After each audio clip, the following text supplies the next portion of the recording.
Welcome to the Water World, Episode 2. Please subscribe to our channel to get notification of the next episode and other new video content. Unfortunately, this one is already occupied, and the next one as well, and this means having to fight its current owner. There's much to lose for the clowns. Without the anemone, they can't procreate. The clownfishes attach their eggs to the bottom of the column-shaped foot of their anemone, hidden behind the poisonous tentacles.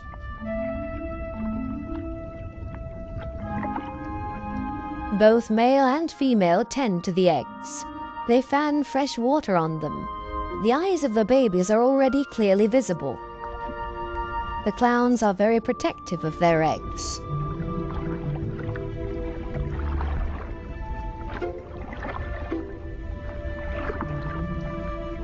It takes the two of them to protect their offspring, and only in conjunction with the anemone.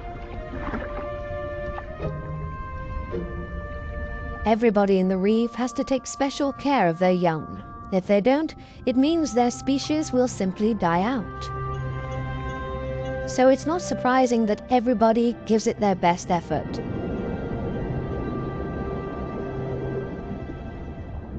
Ooh, this triggerfish has hidden its offspring in a small hollow in the sandy ocean floor, and this means having to constantly protect this open egg site. On occasion, they blow and fan the eggs, but mostly they keep an eye out for predators. This means grave danger. One of the sea urchins is wandering straight towards the nest. The eggs have to be protected at all cost, but how? The triggerfish seems to consider the alternatives.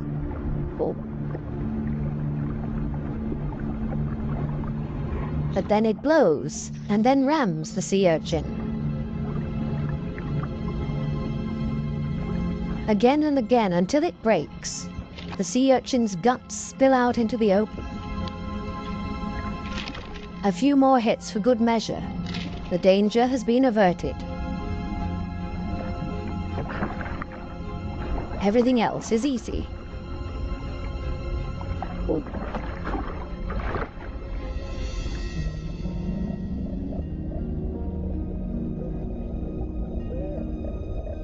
Two little damselfishes cling to a coral branch, a pretty and obviously inseparable pair. They appear to have something important to do. And there it is. The female has been laying eggs and glued them to a coral branch. Over and over again, both of them sweep past the eggs to keep them clean. Two very busy parents in the middle of town. Not far from them, the same kind of damselfish, but this one is feeding on the eggs, not tending to them. This damselfish's priorities have changed. Its partner is gone, and it's impossible to bring the eggs through by itself, so it feeds on its own eggs to at least recycle the nutrients.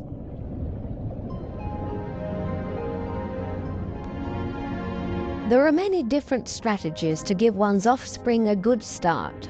Some are surprisingly easy.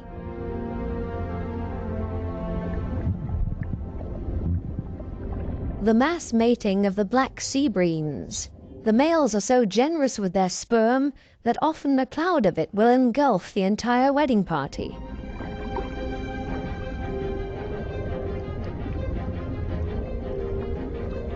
Countless couples and constantly in motion. A predator would have a hard time to find its bearings in this schooling behavior.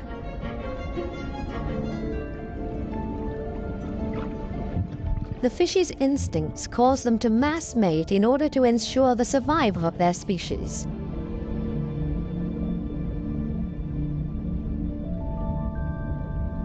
Cardinal fishes have their own clever means of child protection.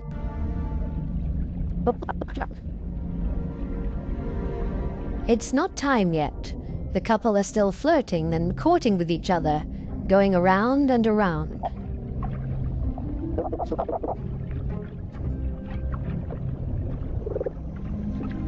We'll leave them to it and take a detour to a couple not quite as gentle with each other.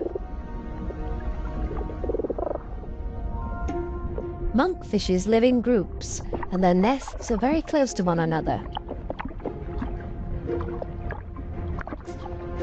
As a result, all the fishes are alerted to a predator nearing their nests.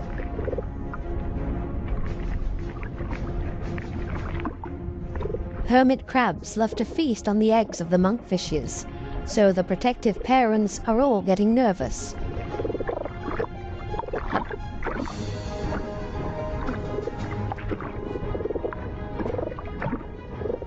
The hermit crab is still far enough away and currently busy with something else. The hermit crab's best defense is its house that it carries around for protection. The patience of the monkfishes is wearing thin.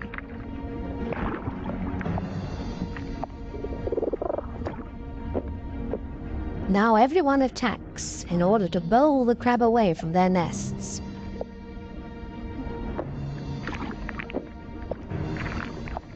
They're clearly telling this hermit crab to take a hike, but they should have stayed with their offspring because there's new danger approaching. A gaggle of rainbow wrasses takes advantage of this unique opportunity and ravages the monkfish nests. The predators are quick, brutal, and in the majority. Most of the monkfish eggs will be devoured. An attack of this kind would never happen to the cardinal fishes because they are mouth brooders and don't have to watch over a nest that's out in the open. The males carry the eggs in their mouths, up to 20,000 of them.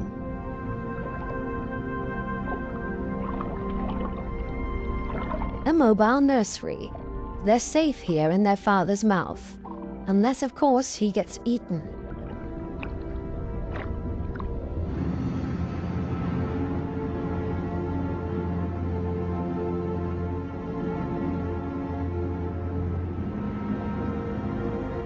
During the night, when it's dark, the danger is greatest. These underwater cities have a very active nightlife with special attractions. Basket starfishes come out and sit in the current. It's a night-active type of brittle star. With their arms full of tiny little hooks, they filter plankton out of the water to feed.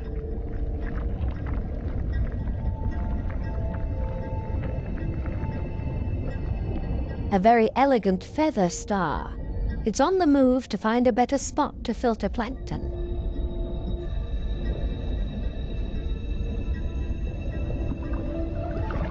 This Spanish dancer is even more graceful and elegant than the brittle stars. It's a type of nudibranch.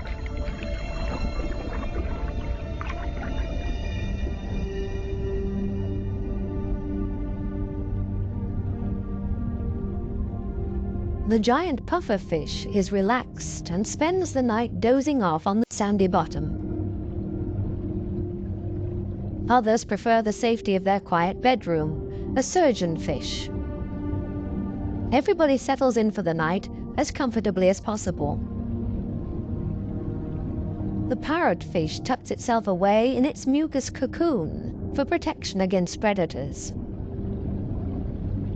Everybody's sleeping arrangements are different.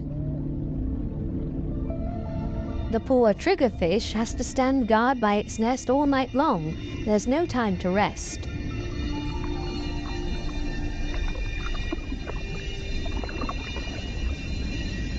Some of the predators are quite soft-footed. A cone snail has spotted a small fish.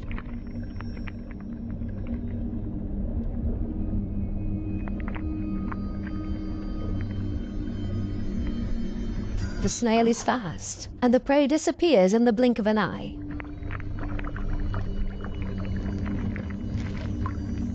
The night is still young, and still full of danger and terror. These lionfishes pose danger to the cardinal fishes.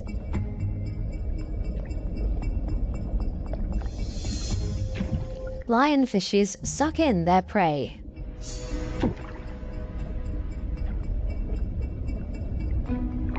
even if they choke on it.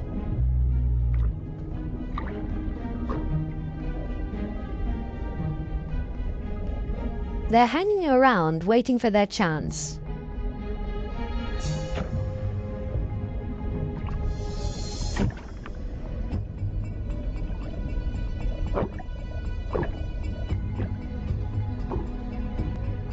This poor cardinal is sideways in the lionfish's mouth, eggs and all.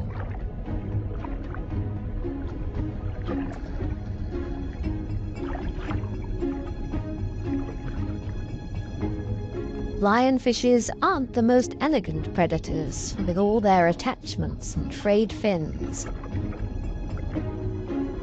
But this is all part of their camouflage. They're harder to see and blend into the background.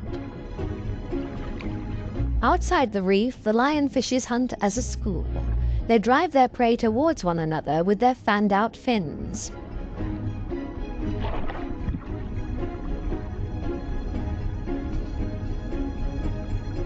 They prefer to attack from above, cornering their prey. This is not a different location, just different light. These special blue lights totally change the appearance of the reef.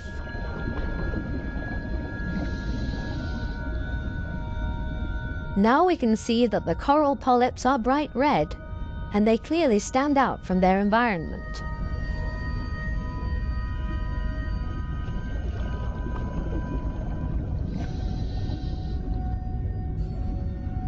A new and fascinating perspective on the communication of many ocean inhabitants. And suddenly an eruption of sorts.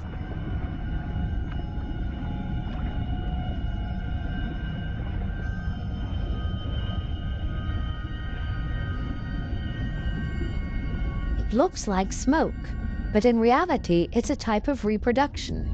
A carpet anemone is ejecting its sperm.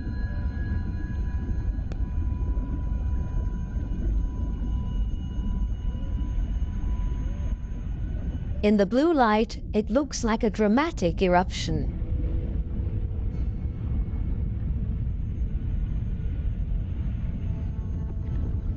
A hermit crab as a magic lantern.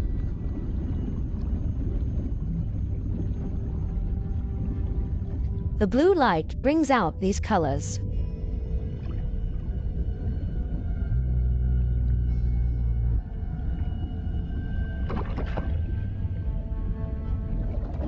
An entire group of lionfishes on a food foray.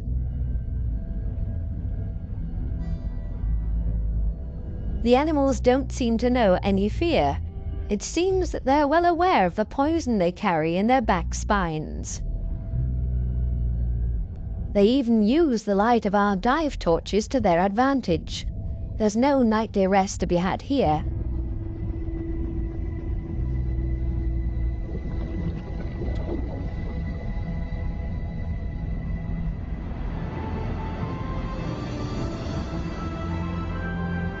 With the first daylight, new life comes into the reef city.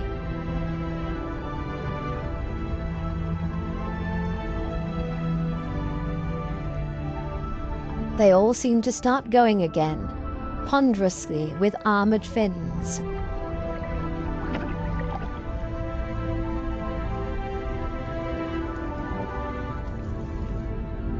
As pedestrians, and as light and quiet as possible.